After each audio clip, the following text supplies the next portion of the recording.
എവിടെ? തമിഴാ? തമിഴ് ഊരെങ്ക? തമിഴ് சேலத்தா? சேலத்து ஓட்டு போடியாச்சா? போட்டாச்சு.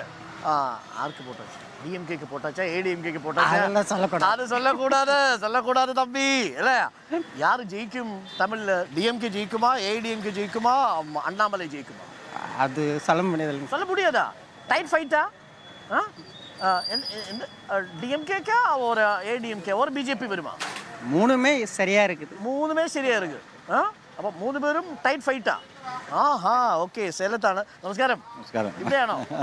പത്തനംതിട്ട തന്നെ ബിസിനസ്? ഇതാണ് ഹോട്ടലാണോ? ചായപ്പൊടി കാപ്പിപ്പൊടിയുടെ. ചായപ്പൊടി കാപ്പിപ്പൊടി. എന്തെടുക്കുന്ന ചായപ്പൊടിയൊക്കെ? ചായപ്പൊടി കൊച്ചിന്ന് കൊണ്ടുവരും, ഇവിടുന്ന് റീറ്റെയിൽ ആയിട്ട് കൊടുക്കും അല്ലേ? എങ്ങനെ പോകുന്നു കച്ചവടം? ഇങ്ങനെ പോകുന്നു, നന്നായി പോകുന്നു.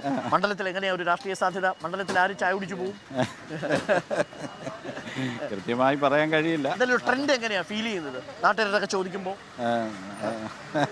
ഒരു യു ഡി എഫിന് അനുകൂലമായ ട്രെൻഡ് ഉണ്ടോ? ഉണ്ടെന്നാണ്. ആന്റോ ആന്റണിക്ക് അനുകൂലമായ ഒരു ട്രെൻഡ് ഉണ്ടെന്നാണ് തോന്നുന്നത്. അതേസമയം തോമസ് ഐസക്കും ശക്തനാണ് തീർച്ചയായിട്ടും. അനിൽ ആന്റണിയും ഉണ്ട് അല്ലേ? സ്ട്രോങ് ആണ്. അങ്ങനെയാണോ മണ്ഡലത്തിലെ ഒരു രാഷ്ട്രീയ സ്വഭാവം? അങ്ങനെ തോന്നുന്നു. പത്തനംതിട്ട അങ്ങനെ ഒരു ട്രെൻഡ് ഉള്ളത് ആണ്. അങ്ങനെ ഒരു ട്രെൻഡ് ഉണ്ട് പത്തനംതിട്ടയിൽ. സ്റ്റാൻഫോർഡിൽ പഠിച്ചത് എങ്ങനെ പറയുന്നത്? ഒരു യോഗ്യത ഇല്ലാത്ത സ്റ്റാൻഫോർഡിൽ പഠിക്കാനുള്ള യോഗ്യത ഇല്ല. അങ്ങനെ ഒരാളെങ്ങനെ സ്റ്റാൻഫോർഡിൽ പഠിക്കാൻ പോകുന്നത്? അതൊരു പ്രധാനപ്പെട്ട ചോദ്യമാണ്. അതല്ല, അത് കെയർ ഓഫ് ഇല്ല. പ്രതിരോധ മന്ത്രിയുടെ കെയർ ഓഫിൽ പോയത്, അല്ലാതെ അയാളുടെ കഴിവുകൊണ്ട് പോയതല്ല സ്റ്റാൻഫോർഡിൽ. അപ്പൊ ബിജെപി സ്ഥാനാർത്ഥിയാകാൻ അംഗീകരിക്കുന്നില്ല നിങ്ങൾ? He's not deserve. He is not deserving. Okay. അപ്പോൾ അത് പത്തനംതിട്ടയിൽ നിന്നുള്ള ഒരു പൊളിറ്റിക്കൽ ശബ്ദമാണ്. അങ്ങനെ ഒട്ടേറെ രാഷ്ട്രീയ അഭിപ്രായങ്ങൾ നമുക്ക് കേൾക്കാം, നമുക്ക് ചോദിക്കാം. എന്താണ് പത്തനംതിട്ട? ഹായ്, കുറച്ച് നേരമായിട്ട് ഞാൻ കാണുന്നു. എന്താ പേര്? എൻ്റെ പേര് ജോജോ. എന്ത് ചെയ്യുന്നു? ഞാൻ തടി ബിസിനസ്സാണ്. എന്ത് ചെയ്യുന്നു? ഹൗസ് വൈഫാണ്. ഓക്കെ. എവിടേക്ക് പോകാ?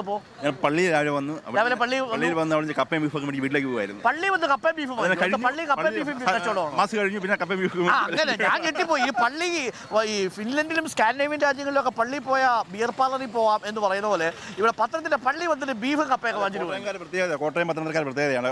രാവിലെ മാസം കഴിയുക ഞായറാഴ്ച രാവിലെ വരും. രാവിലെ എത്ര മണിക്ക് ഇറങ്ങും വീട്ടിൽ നിന്ന്? രാവിലെ 5:30 ഒരു 5:30 ആകുമ്പോൾ വീട്ടിൽ നിന്ന് ഇറങ്ങും. നേരെ മാസം കൂടും. സർവീസ് എല്ലാം കഴിഞ്ഞിട്ട് ബീഫ് മേടിക്കും, കപ്പ മേടിക്കും. കപ്പയും ബീഫും വാങ്ങി. ബ്രേക്ക്ഫാസ്റ്റ് അപ്പോൾ എവിടെ നിന്ന്? ബ്രേക്ക്ഫാസ്റ്റ് വീട്ടിൽ ചെന്ന് കഴിക്കുന്നുള്ളൂ. അപ്പൊ കപ്പയും ബീഫും വാങ്ങിച്ചിട്ട് 10 മണിയോടുകൂടി വീട്ടിലെത്തും അല്ലേ? പിള്ളേരായിട്ട് എൻജോയ് ചെയ്യും. പിന്നെ മക്കളുമായിട്ട് അന്നത്തെ ദിവസം അല്ലേ അടിച്ചു പൊളിക്കും. ഉച്ചയ്ക്ക് കപ്പയും ബീഫും ഒക്കെ കൂട്ടിയിട്ട് നല്ല പിടിക്കും അല്ലേ? അതാണ് പത്തനംതിട്ടയിലെ ആളുകൾ. വളരെ ഹാപ്പിയായ മനുഷ്യരാണ്. ഇത്രയേ ഉള്ളൂ ടെൻഷൻ. അടുത്ത ഞായറാഴ്ച കപ്പ കിട്ടുമോ ബീഫ് കിട്ടുമോ? ഹാപ്പി ചിന്തയുള്ളൂ അല്ലേ? നല്ലതായിട്ട് ബീഫൊക്കെ വയ്ക്കുമോ?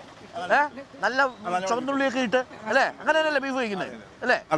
ഓക്കെ. അപ്പം നല്ല ബീഫൊക്കെ വെക്കും. അപ്പം നല്ല രുചിയാണ് പത്തനംതിട്ടയിലെ നല്ല കേരക്കറി അല്ലേ? ശരിക്കും നമ്മൾ കോട്ടയം മീൻസ് കറി എന്നൊക്കെ പറഞ്ഞാൽ ചുമ്മാതാ. ശരിക്കും പത്തനംതിട്ടക്കാരുടെ കേരക്കറിയാണ് കേരക്കറി അല്ലേ? സൂപ്പർ അല്ലേ? അത് പത്തനംതിട്ടയിലുള്ളൊരു കോട്ടയത്ത് നിന്ന് വന്നവരാ. അങ്ങനെ ഒരു പ്രത്യേകത കൂടെ ഉണ്ട്. അപ്പം ഞങ്ങൾ ഇന്നലെ നല്ല കേരക്കറി വെച്ചിട്ട് ഭക്ഷണം കഴിച്ചു. പുട്ടും കേരക്കറി ഒരു കോമ്പിനേഷൻ. അതൊരു പൊറോട്ടയും കേരക്കറിയും അല്ലേ? അതെ. ഓരോ സ്ഥലത്തിലും പ്രാദേശികമായ വിഭവങ്ങൾക്ക് ഓരോ പ്രത്യേകതയുണ്ട്. ശരി, ഭക്ഷണക്കാരി ഇവിടെ ഇരിക്കട്ടെ. രാഷ്ട്രീയത്തിലേക്ക് വന്നാൽ ഇവിടെ നിങ്ങളുടെ ഇഷ്ടപ്പെട്ട രാഷ്ട്രീയ രുചി ഏതാണ്? LDFിന്റെയോ UDFിന്റെയോ NDAയുടെയോ? പ്രത്യേകം പത്തനംതിട്ടയിൽ ഒരു വാക്കോറെന്ന് പറയാൻ പറ്റില്ല. ടൈറ്റ് മത്സരമാണ്. എങ്കിലും ലെഫ്റ്റും UDFും തമ്മിലാണ് മത്സരം. സാധ്യത ഇപ്പോൾ ഒരു ട്രെൻഡ് കാണുന്നത് ഒരു എഡ്ജ് UDFിനാണെന്ന് പറയാം. ഒരു എഡ്ജ് സ്ലൈറ്റ്ലി ഉണ്ട്. കാര്യം അതൊരു പത്തനംതിട്ട മണ്ഡലത്തിന്റെ ഒരു രാഷ്ട്രീയ സ്വഭാവം അങ്ങനെ അല്ലേ? ഒരു എഡ്ജ് UDFിനാണെന്ന് പറയാം. എങ്കിലും ഐസക് സാർ നല്ല മനുഷ്യനാണ്. പുള്ളിക്കും സാധ്യതയുണ്ട്. കടുത്ത മത്സരമുണ്ട്. അങ്ങനെ തന്നെയാണോ? കടുത്ത മത്സരമുണ്ട്. വോട്ട് ചെയ്യാൻ പോകുന്ന സമയത്ത് ചേട്ടൻ പറയുന്ന സ്ഥാനാർത്ഥിക്കല്ലേ വോട്ട് ചെയ്യാറ് അല്ലേ? അത് ശരി. അപ്പൊ ശരി, അത് ശരിയല്ല. സ്ത്രീക്ക് സ്വന്തമായിട്ട് വോട്ട് തീരുമാനത്തിനുള്ള അവകാശമുണ്ട്. ഞങ്ങൾ രണ്ടുപേരും ഒരേ പാർട്ടി തന്നെയാ അല്ലേ? ഏത് പാർട്ടിയത്? ഞാൻ UDF തന്നെ. അതാണ് UDFിന്റെ സ്ലൈറ്റ് ടെൻഷൻ എന്ന് പറഞ്ഞത്. എങ്കിലും റിപ്പോർട്ടുകൾ കാണുന്നത് പക്ഷെ നല്ല കടുത്ത മത്സരമാണ്. കേരളത്തിൽ ഫുള്ള് UDF എഡ്ജെന്നാണ് പറയപ്പെടുന്നത്. Okay, thank you. അപ്പൊ നല്ല ബീഫ് കപ്പ ഇരുന്ന് ചീത്തയാവണ്ട. നേരെ ബീഫ് കപ്പയൊക്കെ നല്ല സ്മാർട്ടായിട്ട് കഴിക്കുക. അപ്പോൾ അടിപൊളിയായിരിക്കുക, ഹാപ്പി ആയിട്ടിരിക്കുക. എന്റെ പേരെന്താണ്? Jojo. Okay, thank you Jojo and family. Thanks a lot. അപ്പോൾ നമ്മൾ പത്തനംതിട്ടയിലാണ് ഉള്ളത്. പത്തനംതിട്ടയിൽ അപ്പോൾ ഒരു ട്രെൻഡ് നമുക്ക് കൃത്യമായിട്ട് പറയാൻ കഴിയില്ല. പക്ഷേ എങ്കിലും ഒരു UDFിന് സ്ലൈറ്റ് എഡ്ജ് ഉണ്ടെന്ന് UDF പ്രവർത്തകൻ പറയുന്നു. അതേസമയം തോമസ് ഐസക്ക് ശക്തമായ മത്സരം കാഴ്ചവെക്കുന്നു എന്ന അഭിപ്രായവുമുണ്ട്. അത് തന്നെ ഒരു ഇൻഡിക്കേഷനാണ്. ഒരു വാക്ക് ഓവർ അല്ല ഇത്തവണ എന്ന കാര്യത്തിൽ യാതൊരു സംശയവുമില്ല. നമസ്കാരം ചേട്ടാ. രാവിലെ ചായ കുടിക്കാൻ ഇറങ്ങിയോ? ചായ കുടിച്ചു. ഇനി അങ്ങോട്ട് പോകുന്നു. ഞായറാഴ്ച ഇന്ന് ഇന്ന് വേറെ പണിയൊന്നും ഇല്ലല്ലോ? ഞായറാഴ്ച പൊതുവെ പണി എടുക്കാറില്ല. ഞായറാഴ്ച പണി എടുക്കൂ. എന്താ വർക്ക്? പന്തൽ ഡെക്കറേഷൻ ആണ്. എങ്ങനെയുണ്ട് ഇപ്പോൾ? നല്ല രീതിയിൽ നല്ല സീസണാണോ ഇപ്പോൾ? നല്ല സീസൺ സീസണിന്റെ സമയമാണ് അല്ലേ? ഓക്കെ. ഇപ്പൊ ഈ ജർമ്മൻ പന്തൽ ഒക്കെയാണോ നിങ്ങൾ? നമുക്കതില്ല, ബാക്കിയുള്ള പണ്ടര ഇപ്പൊ കൂടുതൽ ഡിമാൻഡ് ജർമ്മൻ പന്തലാണ് അല്ലേ? ഓക്കെ. എങ്ങനെയുണ്ട് ജീവിതം? ഹാപ്പി? മണ്ഡലത്തിൽ എന്താ പൊതുവെ ഒരു സംസാരം? ആർക്ക് അനുകൂലമാണെന്നാണ് ഒരു ട്രെൻഡ് ഉണ്ടോ? നമുക്കത് പറയാനൊക്കത്തില്ല. ഇവർ 3 പേരുടെ വർക്ക് നമ്മൾ ചെയ്യുന്നുണ്ട്. അല്ല, എങ്ങനെയുണ്ട് ഒരു ട്രെൻഡ്? അതുണ്ട്. അല്ല, ട്രെൻഡ് എങ്ങനെയാണ് കാണുന്നത് പൊതുവെ? അല്ല, ആർക്ക് വോട്ട് ചെയ്യുന്നുള്ളത് അവിടെ ഇരുന്നുണ്ട്. മൊത്തത്തിൽ സംസാരം എങ്ങനെയാണ്? അതൊന്നും ഒരു UDF ഒരു ട്രെൻഡ് ഉണ്ടോ? LDF ട്രെൻഡ് അങ്ങനെ വല്ലതും കാണുന്നുണ്ടോ? അത് നമുക്ക് പറയാൻ ഒക്കത്തില്ല. അടുത്ത മത്സരമാണ്. കാര്യം എന്താന്ന് വെച്ചാല് രാഷ്ട്രീയ പാർട്ടിക്കാരുടെ പദ്ധതി കിട്ടണമെങ്കിൽ ഏതെങ്കിലും ഒരു രാഷ്ട്രീയ പാർട്ടിക്ക് എഡ്ജുണ്ടെന്ന് പറയാൻ പറ്റത്തില്ല. അതല്ലേ കാര്യം? ബിസിനസ് ആണ് മുഖ്യം, മുകിലേ എന്നുള്ളതാണ്. നമസ്കാരം. ഇവിടെ ഈ കട ചേട്ടനെയാണോ? അല്ല, ചായ കുടിക്കാൻ വന്നതാണ്. പാൽ ബിസിനസ് ആണ്. രാവിലെ എത്ര മണിക്ക് ഇറങ്ങും? രാവിലെ 8 മണിക്ക്. ഏത് പാലാ കൊടുക്കുന്നത്? പശുവും പാല. അതല്ലത്, ഏത് കവർ പാലാണോ? അതല്ല, പശുവിന്റെ പാല്, വീട്ടിൽ വളർത്തുന്ന പാല്. പശു പാലാണോ ഇവിടെ ചായ അടിക്കുന്നത്? അത് ശരി. അപ്പം അത് കളക്ട് ചെയ്ത് കൊണ്ടുവരുമോ അതോ ചേട്ടന്റെ വീട്ടിലെ മാത്രം പശു പാല? എന്റെ മാത്രം. 4 പശുണ്ട്. 4 പശുക്കളുണ്ട്. 4 ഏത് ഇനത്തിൽപ്പെട്ട പശുക്കളാ? വലിയ കൂടിയ പശുക്കളെ. HF ഉണ്ട്. എല്ലാം അത് തന്നെ. 90,000 95,000. അപ്പൊ ഒരു പശുവിൽ നിന്ന് ഏകദേശം എത്ര ലിറ്റർ കിട്ടുന്നുണ്ട് ഇപ്പം?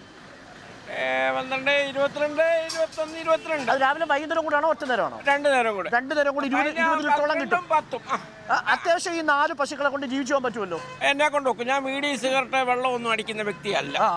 അതുകൊണ്ട് ഇപ്പോൾ എനിക്ക് എന്റെ കറണ്ട് ചാർജ്, എന്റെ ഫോൺ ബില്ല്, ഗ്യാസ്, എന്റെ വീട്ടു ചെലവ്, ഇതെല്ലാം എനിക്ക് സഹായിച്ചു പോകുന്നുണ്ട്. പക്ഷെ ഞാൻ വീടി വലിക്കത്തില്ല, വെള്ളം അടിക്കത്തില്ല, സിഗരറ്റ് വലിക്കത്തില്ല, ഒരാളുടെ കാശ് വാങ്ങിക്കാൻ പോകത്തില്ല.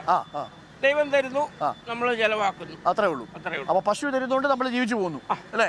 ഓക്കെ. അപ്പൊ മണ്ഡലത്തിൽ എങ്ങനെയാ പൊതുവെ രാഷ്ട്രീയ സാഹചര്യം? ട്രെൻഡ് വല്ലതും ഉണ്ടോ മണ്ഡലത്തിൽ? എന്തെങ്കിലും രാഷ്ട്രീയമായ ട്രെൻഡ് മണ്ഡലത്തിലുണ്ടോ? UDF LDF അങ്ങനെ ഇല്ല. ആർക്കാണ് സാധ്യത? എന്നാലും അത് പറയാനൊക്കത്തില്ല. അത് പറയാൻ പറ്റത്തില്ല. ഇല്ല. കടുത്ത മത്സരമാണ്. അടുത്ത മത്സരമാണ്. ചേട്ടാ നമസ്കാരം. രാവിലെ ബ്രേക്ക്ഫാസ്റ്റ് കഴിച്ചാ? ചേട്ടാ സംസാരിച്ചോ? അതിപ്പോ എവിടെ പോകുന്നു രാവിലെ? ഇതാ പോകുന്നു. എങ്ങോട്ട് പോകുന്നു? ഇതിന്റെ പാലൊക്കെ വീട്ടിൽ പോവാണോ? വീടല്ല, കടയാ? എവിടെയാ കട? പെരിങ്ങാട്. അപ്പൊ ഇവിടുന്ന് പാലെടുത്തിട്ടാണോ പോകുന്നത്? അല്ല, നമ്മള് ഈ വെറ്റ വാങ്ങിക്കാൻ വന്ന കൂട്ടത്തില് രാവിലെ കാപ്പിയും കൂടെ കുടിച്ചിട്ട് പോകുന്നു. നിങ്ങൾ രണ്ടുപേരും കൂടെ ആണോ ചായക്കട നടത്തുന്നത്? അത് തന്നെ. ആണോ? അപ്പൊ ഇപ്പൊ പോയിട്ട് വേണം ചായക്കട തുറക്കാൻ? ഉടനെ അല്ല, ഇപ്പൊ നടന്നുകൊണ്ടിരിക്കുക. അപ്പം എവിടെ? പത്തനംതിട്ട മണ്ഡലത്തിൽ തന്നെയല്ലേ വോട്ട്? ആരായിരിക്കും ജയിക്കാൻ സാധ്യത? അങ്ങനൊന്നും പറയാൻ പറ്റത്തില്ല. കടുത്ത മത്സരമാണോ? LDF UDF BJP എല്ലാവരും ഒരുപടി നിൽക്കുക. അതാണ്. അപ്പോൾ അടുത്ത മത്സരമാണ് പത്തനംതിട്ടയിൽ ഉള്ളത് എന്നാണ് വോട്ടർമാർ പറയുന്നത്. എങ്ങനെ ട്രെൻഡ് പ്രവചിക്കാൻ നമുക്ക് കഴിയുന്നില്ല എന്നാണ് പ്രേക്ഷകർ പറയുന്നത്.